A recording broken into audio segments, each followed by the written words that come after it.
All right, ladies and gentlemen. No, it's not Kendrick Marshall. No, it's not Ken Rashad, but it's still two members of the Dream Team. Welcome to HBCU Sports Live, ladies and gentlemen. I am pleased to be joined by my fellow contributing writer, Brandon King. He's representing Tennessee State. My name is Chris Stevens. I'm representing the Delaware State University. And today, for this show, we have for you. Wow, it said the stream got deleted on YouTube. Ain't that a blip? Oh well. Hopefully somebody on Facebook and Twitter will see it. But anyway, as mentioned, as I've tweeted out, if you follow me on Twitter on CJ Writes and things, we are going to talk about the Florida A&M coaching situation. A piece that was expertly written by our own Mr. King over here details the possible hiring of Sean Gibbs as Florida A&M's new head football coach. Of course, Coach Gibbs has recently coached Fort Valley State the last couple of seasons. Fort Valley State was the first winners of the Florida Beach Bowl. They were in the hunt for the SIAC championship right up until the final week of the regular season. And of course, Coach Gibbs was a member of the winning the Celebration Bowl, winning staffs at North Carolina's A&T before taking the Fort Valley job. So I'm going to open the floor up to Brandon and let him tell y'all what he found in his report. All right. Well, thank you for having me. I'm glad I was able to get on today. But yes, sir. I'll go ahead and hop right in. So the other day, Rattler Nation, which is obviously a Florida A&M specific blog, had reported that Coach Gibbs they were set to hire him for the head coaching position, and that he had the recommendation of FAMU Director of Athletics, Tiffany Dawn Sykes.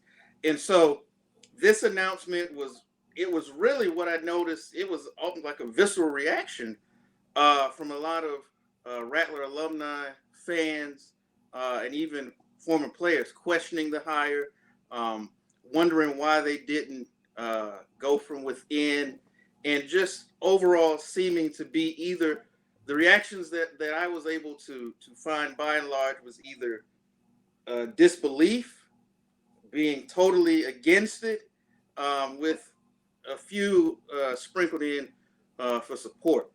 And let me back up. You even had players getting in with current tight end Kobe. I want to make sure. I always want to say Goss, but I want to make sure it's Gross. Sorry. But anyway, the current tight end Kobe Gross got in on the action, and basically what he said was that we either want Coach Colsey, who was named the interim coach, or recently retired assistant head coach and then Nickelback's coach, Billy Rowe. And that kind of extends to, in the letter, that what he's referring to with that was last week, the FAMU Leadership Council wrote a letter addressed to FAMU President Dr. Larry Robinson and A.D. Sykes, saying that they were putting their endorsement for the new head coach behind Coach Colsey, and they actually wanted him to have the interim tag removed from his label. And they went and outlined that his leadership ability and to kind of tie a bow around it to basically say that they thought that he was the guy to continue the momentum that they had, obviously coming off the Celebration Bowl victory and things of that nature. So to see obviously players current, and then you had some former players in the mix as well, really voicing their concerns over the hire and the direction that this potentially could take the program in. So it's as they say, a developing situation. And as we know there, and I'm sure we'll get into it, there's going to be a meeting later today, I believe of the Alumni Association, to discuss this. So there's more twists and turns and developments in this situation. More twists and turns than the Stephen King novel, apparently, because I find it interesting because when full disclosure, I've read, you read other people's work all the time. I mean, in this business, I mean, it's just what we do. And Mm-hmm. I thought Stephen J. Gaither over at HBCU Game Day did a phenomenal job outlining the issue of misogyny, a misogynoir, which of course is misogyny against Black women, when it comes to AD Sykes. And I saw players jumping in saying, yeah, he's absolutely right. AD Sykes is a blessing, blah, blah, blah, blah, blah, and all of that. Now that, she's recommended a coach that isn't, in their letter, it's almost like you're starting to see a turn a little bit. And I'm not going to put this on athletes solely because they're 20 somethings. They're irrational beings. Their frontal lobes have not fully formed as they're when you're young, when you're 18, 19, 20, 21, 22 years old. I mean, we've been there. We've done and said some things that we wish we probably could take back now that we have the life experience. But my issue will always be that, with respect to Florida A&M, and I'm not going to tell anybody how to run their university, especially since my university's football team is not really going great guns at this particular point in time. But, I want people, I want to understand why so many people have, taken this time now.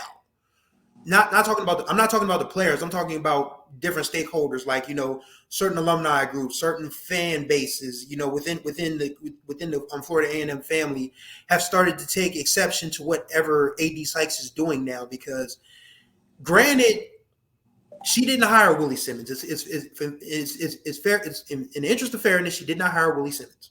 That was the previous regime's hire. So it's not like, she has that to fall back on, but at the same time, it seems that she's a beloved figure and her resume speaks for itself. I mean, you can go back, years where she's worked at different institutions within the HBCU and PWI realm. So she knows her way around college sports. AD Sykes does, and I don't understand. I'll let you share your thoughts on it. But I just really don't understand what their beef is with this woman. Like, do you have any idea what it could possibly be? I'm not sure. Like I said, not being obviously is plugged into all things FAMU. You hear different things. As they say, the scuttlebutt was that her and Coach Simmons, there was some tension there in terms of that relationship, and that could have possibly, not saying that was the reason, but it could have played a potential factor in his departure. So you have some people who, if that is the case, they may be harboring some ill will because of that, because they are fairly or unfairly laying, his departure perhaps at her feet. So there's obviously some rancor in terms of that, and then with perhaps even how this hire is being handled. And we've seen that come out with Coach Gibbs. Whether there were some people that even wanted them to at least reach out to KJ Black or a Quinn Gray at Albany State, and apparently that if that didn't happen, people are kind of they might start to give you the side of like, what's going on here with this search. So that can play a role in it. And even looking at it from the other side, and you kind of touched on it earlier. Like I said, Coach Simmons was not a AD Sykes hire, and it could be another factor that could play into it. Obviously, you step into this situation where it's rolling, and obviously, the past few years we know what Sands Jackson State, what FAMU has done, and they outside of those two games have been the class of the SWAC. And they were finally able, to slay that dragon in Jackson and get over the hump and win the Celebration Bowl. And so the program is winning. They've got all these things going, and it's not necessarily because of, maybe the people that she put in place. Like you said earlier, Chris, these are all people who were hired from previous regimes. And so when you see it in other colleges, we see it in the pro ranks. When you come in, you want to put in your guys. And so that could potentially be in terms of the direction that she looked to go in with this hire. Because if, you're looking at, if you just promote Coach Colsey to the role, then obviously it's still one of was Willie's guys, who by extent is not one of your guys. So that was one thing when I looked at it. I'm like, I wonder, could that be the case if that's not playing some sort of factor in that direction that she decided to go in terms of looking at a Sean Gibbs who, on his face, looking at what he did at Fort Valley, and was able to right the ship and continue to get them where they need to be, is obviously doing a good job. So from that standpoint, there's definitely an argument to say that could be a quality hire, but the fans and, as they say, the stakeholders have spoken, and they are not feeling that at all. No, they are not. In fact, I know I saw that one stakeholder went so far as to post a screenshot of the dust up between A&T and Florida A&M from 2019, when, of course, Coach Gibbs was on Sam Washington's staff at that point in time, and that led to suspensions on both sides. And I'll say this about Coach Gibbs, because my experience with him, because I previewed the SIAC for HBCU Sports this past summer. I talked to Coach Gibbs on the phone. I felt like he was somebody that, you believed what he was saying, in terms of, what his philosophy was with football with respect to, growing young men. And I get that, Florida A&M Rattler Nation is like, really nervous right now because I've posted a couple of, posts from a person that are, as you can see on your screen, that she's attempting to bring in a subpart D2 coach that nobody wants, and the entire program is being blown apart, and this is pushing us back 6 years. Again, I'm not in Tallahassee. I'm in Wilmington, Delaware, and the farthest I go is Dover, because that's where my alma mater is. So I'm not going to take anything away from what Rattler Nation is feeling, but I do have a question of, why, if my thing is, people are starting to say that, AD Sykes wasn't, the administration's first choice. Somebody said she was the fifth choice. I find that very hard to believe, honestly. But even if she was, why didn't anyone speak up when she was hired? And I'm not saying nobody has. I'm just saying that now the voices are getting louder and louder and louder and louder about her leadership. And by all, from what I gather, I mean, of course, looking on from the outside looking in on social media, it seems like she's doing a good job. Maybe, some folks, just don't like her as AD, and a lot of other people don't, understand, what the job of an AD is, and how, it's just part of the function. Yes, she's responsible for hundreds upon hundreds of student athletes' welfare and well-being, and making sure they have everything they need to succeed. But it still also falls on the shoulders of, the board of trustees, the president, to say, okay, maybe, this is somebody, that we can trust with making this decision. And I think that's what Dr. Robinson has done with AD Sykes. And okay, let me post this comment. See, Kendrick is really good at catching these. I really have to catch him out of the corner of my eye because I'm blind as a bat. I can't see without my glasses. So, if I don't, look out the corner of this eye, I'm gonna miss everything. So, yeah, we've got some good feedback. Oh, while we're in the middle of this conversation, because I forgot to do it at the outset, thank you all for tuning in. Be sure to like our YouTube channel and subscribe and tap the notification bell so you can be notified of all new content that drops on our channel. Be sure to follow us on X at HBCU Sports, Facebook, Real HBCU Sports, Instagram, HBCU_sports, YouTube at HBCU Sports. Also, if you are so inclined, because we all got bills, be sure to donate. You can go to hbcusports.com/donate. You can either donate via Cash App or PayPal. Just wanted to put that out there. So, okay. All right. Back to the task at hand.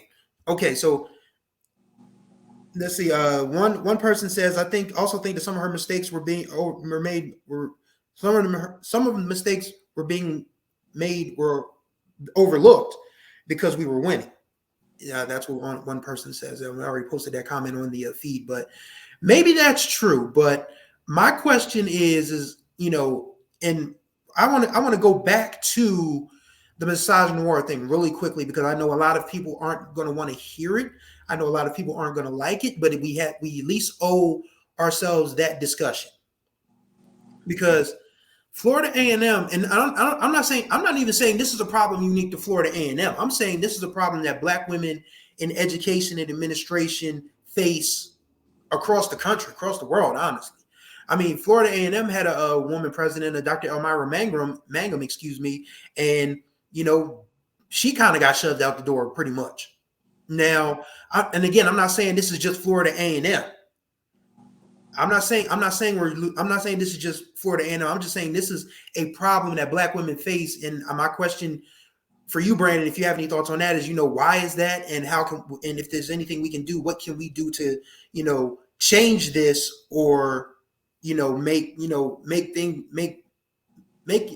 women, Black women in power, feel more comfortable and welcome and free to make decisions that they feel are in the best interest of an institution. I think, part of it comes, from the whole, how can I term it? Some people have a hard time falling under the steed, the command, the leadership of, if you will, of a woman. And so because of that will probably play a role in maybe taking exceptions with things and decisions that lady may make that you wouldn't have if a man made them. As we know, even within our ranks, college athletics, particularly, just college athletics in general, a lot of it, it's a good old boys club. It's who you know, and so that could that has that factor in it.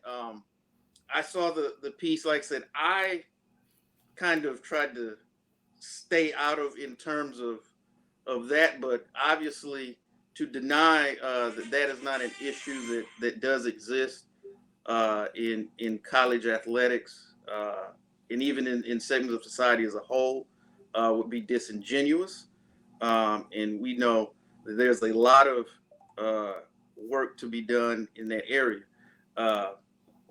To say that perhaps some of that criticism directed at AD Sykes, that may be the impetus, what it stems from, which if that's the case, I do better. But in terms of how, like I said, looking at it from the outside, looking in, me personally, I try to stay as objective as possible, and I would hope that if this thing breaks bad, I would hope that would not be the prime driver of anything, catastrophic in terms of sweeping changes made in the Rattler athletic department, administration, and things of that nature. So. Yeah, I get what I mean, and again, you did a great job on that piece too. I was reading through it. I was like, yeah, there's some smoke here. Where there's smoke, there's fire. So that was a pretty good piece that you put together. Because I mean, we had it first. We got it first. We got the Sean Gibbs thing first, and Brandon King did a phenomenal job on that. Again, this is what we do over here. So if you're new to HBCU sports, we do this Black College Sports thing just as good as anybody else. And again, we invite you to subscribe to our YouTube channel, like our Facebook page, follow us on X and Instagram. And again, if you would like to donate, hbcusports.com/donate, Cash App or PayPal. Either one is cool with Ken Rashad, trust and believe. So, we just want to put that out there once again.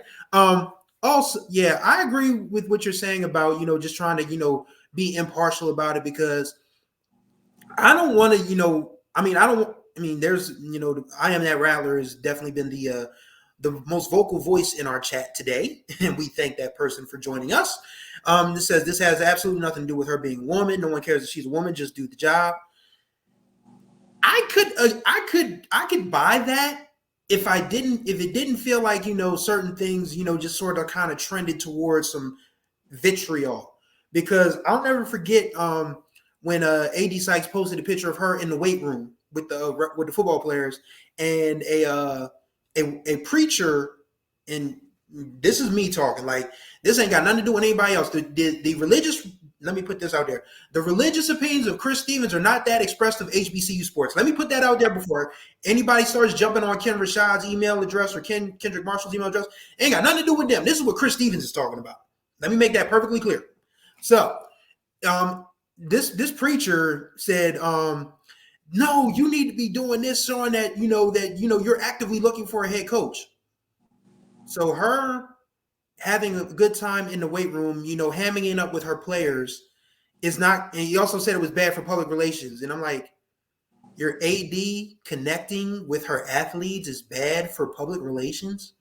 Yeah. And I mean, no tea, no shade, but I mean, we seen, how some, churches operate. And I mean, some of y'all, y'all got some bad PR on y'all deck as well. So, Woo! I mean, you might want to, what I mean, y'all throwing stones from glass houses with painted glass windows at that. Yeah. So be mindful. Be mindful. That's all I'm saying. That being said, again, this is one of the situations that I genuinely thought would be hashed out really quickly, because we've had an inside joke here at HBCU Sports that Florida A&M was going to hire a football coach before Texas Southern has. And it very well still could be. That very well still could be. But I just thought that, that the stakeholders had a broader trust in AD Sykes than what is being expressed on social media at this point in time. And again, we're not Rattlers. He's a Tiger. I'm a Hornet. We pretty much, as James Brown said on Doing It to Death, I'm gonna let that little brother with his own horn play over there. We're not going. I don't tell him what to do with his horn. So I mean, I get that. Rattler Nation is very upset, and they want their guys in, and hopefully AD Sykes, can just be clear about, and what about that statement said that we have a problem with her being a woman? Because I don't think that very preacher would have said that if it was a male athletic director throwing up 325 on the bench. I just don't see it. And this is my opinion. I mean, I don't represent the larger populace of HBCU sports, but I can represent myself and say that I thought that was egregious for that man to, jump down that woman's throat about, her in the weight room with the football players. I just thought it was really, really ridiculous. But that, again, this is me. Again, the opinions of Chris Stevens are not those expressed of the larger contingent of HBCU sports. on to more of what Brandon reported in his piece. If you were to, gauge the temperature of, I mean, if put yourself in Sean Gibbs' shoes is basically what I'm trying to say. I mean, you've probably already talked to AD Sykes. You've already, gone through the, the interview process and all of that. You're a step away from what could possibly be considered the dream job in Black college football. And then there are people on social media saying they don't want you there. How do you think Coach Gibbs would react to that? I mean, you're stepping already into the fire, because for a variety of reasons that you just outlined. One, a large segment of the fan base that you would step into and represent has said in rather plain terms that they don't want you, that you're not the guy that they want, and understanding that even if you take this job, so FAMU was 12-1 last season. Let's say you go 8-3. So now even 8 in most schools, oh God, 8-3, we had a great season. But the fact that you were coming in, one, you were perceived as an outsider. Okay. Right. And second, the thought is, see, there's already being a drop off. So now you're coming into this situation almost in a sense trying to ice skate uphill, because you've got to win over a fan base that is vociferously saying you're not the guy that we want. The players that you would coach, a lot of them are saying they have said in plain terms who they want to lead them next, and you're not that guy. Then obviously, because this is the thing that they feel like they've got everything in terms of personnel and people in place to keep this train rolling. So as you, Sean Gibbs, you come in and you make changes. Maybe you bring in, because if the staff is already as far as we know still intact, you bring in a different DC, OC, running backs coach, this guy, and all of a sudden, if there's any sort of drop off, and now the you're squarely in the crosshairs. So this shortens your leash, and now everything that you do is immediately under the microscope, because obviously if you lose the Florida Classic, and it's problems. You lose to Jackson State, there are problems now, because that is not what they've grown accustomed to over the past few years under Coach Simmons. So you're stepping into this. There can't be any sort of slippage if you take this job, and that's never mind the players that the moment you they have their introductory press conference, they have their transfer paperwork ready to go. So there's a chance you're going to lose a lot of players already. That in terms of when I looked at what Kobe Gross said on Twitter, is that may have been what he was potentially alluding to. So there's just a lot of things you're stepping into a potential situation. Though the job is grand, it is one of in terms of HBC, is a blue blood job. But if the people are telling you that they don't want you, this could end very, very badly. And then in 2 years, you could be not only back where you started pre-Willie Simmons, but potentially worse, because you would have to bring in a new coach who would have to, who would have to try to get things restarted, as opposed to where you are now. If you go the route that the stakeholders are clearly trying to push this thing towards. So if I'm him, I really, really evaluate this. And then I look at what I've got going at Fort Valley. We had their best season, 9-10 years there. Yeah. You're building things there. Is it perhaps more advantageous for you to stay there, continue to build, and then let this particular situation die down? And then if across the coaching landscape, be it another SWAC job or MEAC or whatever the case may be, if there's a potential better opportunity where they're more welcoming to you, then that's worth looking at looking at doing that, rather than just kind of taking obviously taking this job, which is a step up, but they're letting you know, don't unpack your suitcase, you might not be here long. Also, I don't know if you saw that I put a comment on the screen from a gentleman on Facebook that said they are not accustomed to being PSU. Just look at the history. Look, the memories of winners is short. They probably don't remember the OBC from the past couple years. They just go back to what happened last year. So they're focused on that. Yeah, I mean that's a valid point. I mean, I just didn't expect anybody to actually come through with it, but that's the beauty of black college sports. Smack talk is what makes our stuff go.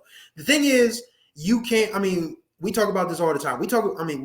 Black college sports and black colleges in general, we're like family. We can talk about each other, but we're not going to let anybody out from the outside talk about us. Oh yeah, that to me just feels like, but it's interesting. Let me post this comment as well, and that comes from a coach, that a gentleman that has had a very good year at Florida Memorial University. So I'm gonna leave that up while I'm talking, and let people read and digest it before I let it slide away for a second. My thing is, if I'm Sean Gibbs, I'm absolutely doing exactly what Brandon said, thinking about what things that I have going for myself in Fort Valley, because this was a Fort Valley State team that literally just, had the unfortunate luck of the draw with just how weird this first year of the SIAC going back to a single conference, a single division is, because, if you missed it last year, there's no more East and West in the SIAC. It's just one conference, one league of 13 football teams. Mm-hmm. And, there's no, if there is, then there's probably a chance that Fort Valley wins the East if they're still like an Eastern division, because they weren't. Until Kelvin Durham got hurt, they were right there with Benedict. But once Benedict realized that Durham was hurt, it was canceled Christmas. Yep. Yeah, if I'm Gibbs, I'm honestly, second guessing this. And granted, this isn't Texas Southern where, I've already said that, Fred McNair, to quote my late Aunt Betsy, should say to Texas Southern A&M, kiss my butt in the middle of Market Street Mall while Harold Melvin and the Blue Notes sing Can't Get No Satisfaction. That's what I would do if I was Fred McNair at Texas Southern. But you can't do that with Florida A&M because, again, this is a destination job. This is a dream job. It is a blue blood job. Anybody that's worth their salt in black college coaching would line up for the Florida A&M job. And, to be told by the Florida A&M stakeholders that you don't want it, that they don't want you, gonna have to hurt a little bit. But at the same time, it's not like, Coach Gibbs doesn't have anything to fall back on at Fort Valley. Like Fort Valley, I would definitely put them in the top 3 or 4 for the SIAC next year if he chooses to stay there.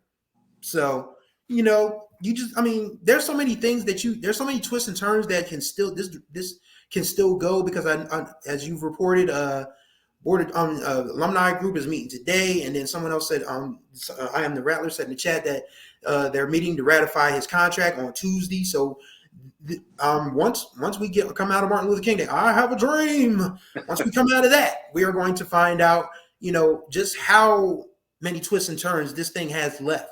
So we've been at it. I told Brandon before we got started, I felt like 30 to 45 minutes was the sweet spot. So we've done a pretty good job covering this, and we want to, tie this thing up in a bow. So let me ask you this question going out, Brandon.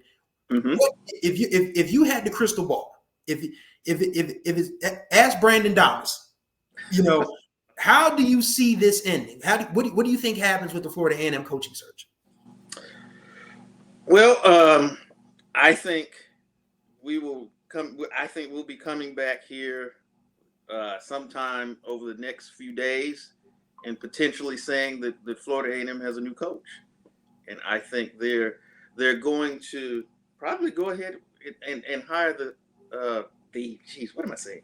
They're going to probably hire Sean Gibbs. I think for a lot of the reasons that have been outlined in terms of coaching ability. But I do think that and kind of what I alluded to earlier, the wanting to kind of put your own stamp on the program, and we'll play a role in that. Is that the way to go? We'll have to see how that plays out. There's a lot of reasons why you would hire Sean Gibbs. If I'm being objective, there's some reasons why you might not. So it looks like from everything, the little bit of embers that are coming out, that's the direction that they're going to go in. At least that's what 80 Sykes wants to do. So it looks like that's probably what's going to happen. I would be at this point kind of surprised if they pull the Texas Southern and it went another direction. Well, it would give us more to talk about. So from that standpoint, I'm like, hey, I'm all for it. And then I think, just to kind of move past this and start to look at what you want to do in terms of 2024 and getting into that recruiting cycle. And I know Coach Rez has been out there doing his thing. So they definitely better keep him. They will mute me. But that's what I think will likely happen. Like I said, I'd be surprised if something else different went down. But if it does, we'll be here to cover it. Yes, we will. And ladies and gentlemen, that's going to do it for this edition of HBCU Sports Live. Brandon King, great job on the story and bringing us, the meat and potatoes of it. Greatly appreciate you. Thank you, and so we'll keep a close eye. I'll be tuned in to the meeting tonight. I know they did send out the Zoom link. We'll see what's going on and what comes out of that, and we'll hopefully have a more clearly defined picture of what the coaching situation on the highest of Seven Hills will look like later this evening. I hope so too. I'll be here for it. So once again, he's Brandon King. I'm Chris Stevens. Thank y'all for watching. Once again, be sure to subscribe to our YouTube channel and tap the notification bell so you can be notified of all new content that drops on our channel. Be sure to follow us on X at HBCU Sports, Facebook, Real HBCU Sports, Instagram, HBCU_sports. And once again, if you would like to donate, I wish I had a tambourine and a collection plate to pass around, but all I got is my voice. Go to hbcusports.com/donate. You can donate via Cash App or PayPal because it keeps this operation going and it gives us the opportunity to keep giving you guys the latest and greatest in HBCU sports news. So until next time, y'all take care of yourselves and each other.